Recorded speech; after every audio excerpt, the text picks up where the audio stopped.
শেষমেশ অনির্বাণ পেয়ে গেল রায় ও অনির্বাণের ফুলশয্যায় আসা সেই বিশেষ উপহার।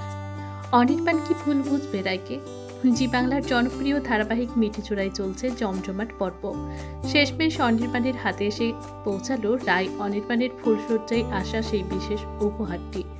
রায় অনির্বাণের রিসেপশন পার্টিতে সকলেই এসেছিল।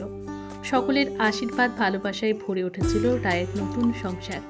কিন্তু সুখ ঠিক বেশিক্ষণ টিকল না রায়ের কপালে।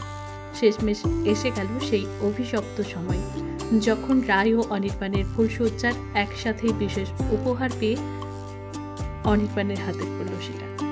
অনির্বাণ সেই গিফট খুলে চমকে ওঠে, পর মুহূর্তে রায়ও সেই গিফট দেখে চমকে ওঠে। কি এমন আছে সেই উপহারের বাক্সে? আসলে রায় ও সূর্যের সম্পর্কের কিছু ঘনিষ্ঠ ছবি এসে পড়েছে অনির্বাণের হাতে। কে বা এই ছবি রায়কে এবং অনির্বাণকে গিফট করলো তা নিয়ে বেশ অবাক হয়েছে রায়।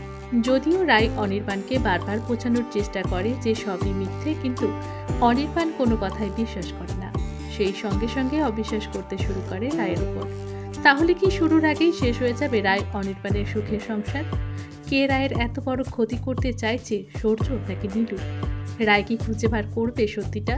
জানতে দেখুন মিঠিচোরা, প্রতি সোম থেকে শুক্র ঠিক রাত 10টায়, শুধুমাত্র জি বাংলার পর্দায়।